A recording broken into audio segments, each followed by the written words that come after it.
Cindy. Joining me tonight as we count down to the trial, criminal defense attorney Roger Scott, criminal defense attorney Midwin Charles, and criminologist Casey Jordan, who's also a contributor for In Session on our sister network, True TV. Good evening, everyone, and my goodness, you talk about two people who are in the middle of all of this. And again, I've got to emphasize off the top that they've lost their granddaughter.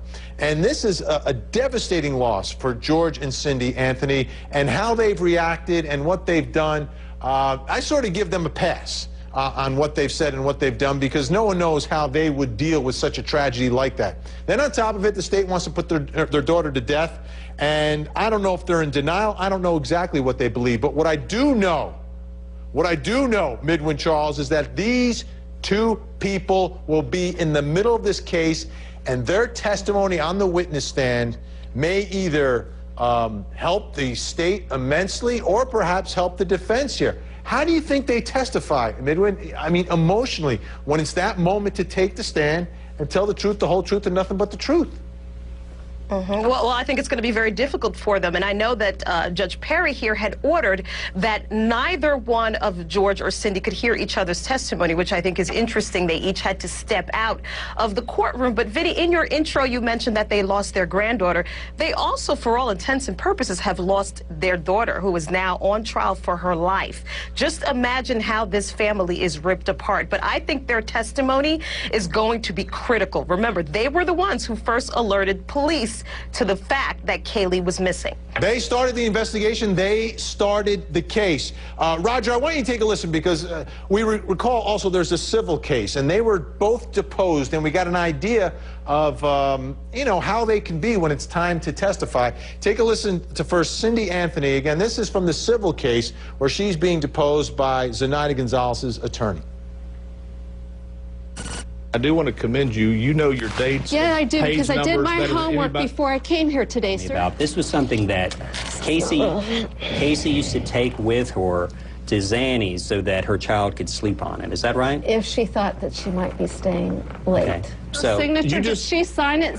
See? Hold on. Whoa, answer the question.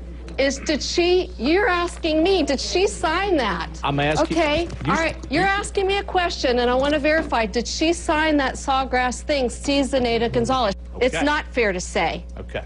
It's not fair to say. So why is that?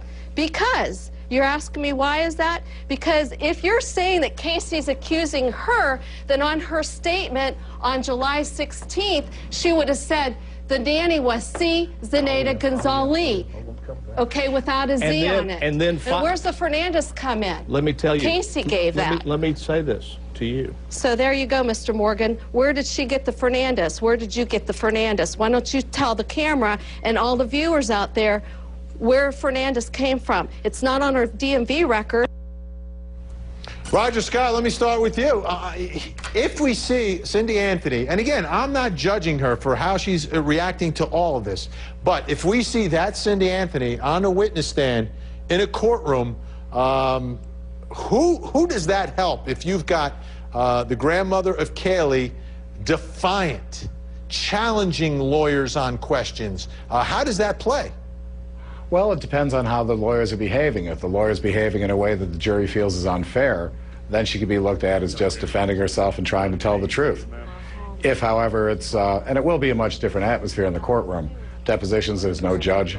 Oh, that's a big difference, right? In this case, Roger, that's a big difference. No Judge Perry in during this deposition. He'll be keeping control of everything. But still, if that attitude, let's say, for instance, that attitude seeps through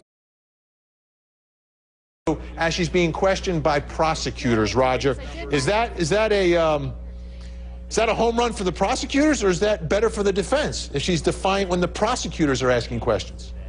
Well, it depends. If the jury feels that the prosecutors are trying to box her into a question, into an answer that's not really accurate or not really fair, it can look like she's just trying to come out with the truth.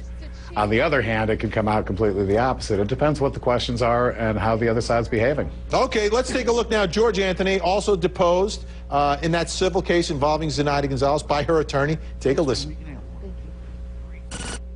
I've already answered everything about this lady right here, and I've done it in the best possible way that I can, and I've told you, this is not the lady that my daughter described to me. So we can end this right now. This is all yours fishing, sir. You're fishing for information for a criminal investigation that you have nothing to do with. All right, Casey Jordan, George and Cindy in the middle of it all, and here we see them both in their defiant mode, and for obvious reasons. It's a civil case, and this is someone that's suing, representing Zenaida Gonzalez. But do you think we'll see that attitude from George Anthony when it's time to testify in this case? That defiance, that going after the person, asking him questions? Well, I don't think so. You're right. I threw this one to Casey Jordan. I'm sorry, Roger. Go ahead, Casey. I'm sorry. That's okay. I think that you're right. George is not quite as hostile and defiant as Cindy. But again, it's a civil case. You're talking about something they think is really just a nuisance case that's wasting their time. When they are in the criminal trial, however, their daughter's life is at stake. And I think you're going to see a whole different face, calm, composed. They're not going to play victim, but they're going to be very, very careful about every word that comes out of their mouths because, again, they're very conflicted. We're talking about the death of their granddaughter, but the life of their daughter. And I think that they will have it together by the time they face the criminal trial. Well, they've testified in preliminary hearings in this case. There's been several hearings. Let's take a listen to Cindy Anthony. This is from March 2nd of this year. Here talking about that 911 call. I wanted her to speak with the officers so that they could get information from her about Kaylee. I didn't care about the money. I cared about Kaylee. But the tactic that you wanted them to employ was to arrest her for stealing money from you if she wouldn't take you to Kaylee or she wouldn't take them to Kaylee. You wanted them to use that tactic, correct? That was offered to me, yes. You wanted them to do that. They said the only way they could take her in is if I made a complaint about her, about the other. And you said? Well, I wanted anything. Sure. I wanted anything to get to Kaylee, yes. Midwin Charles, there we have a sneak preview of what's going to take place. That's the prosecutor questioning Cindy Anthony, and she's going to be a prosecution witness, but in that little exchange there, doesn't sound like she's giving the prosecutor what she wants.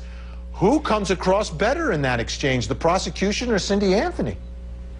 Well, I think in that exchange, it's abundantly clear that Cindy is backtracking for what happened that day.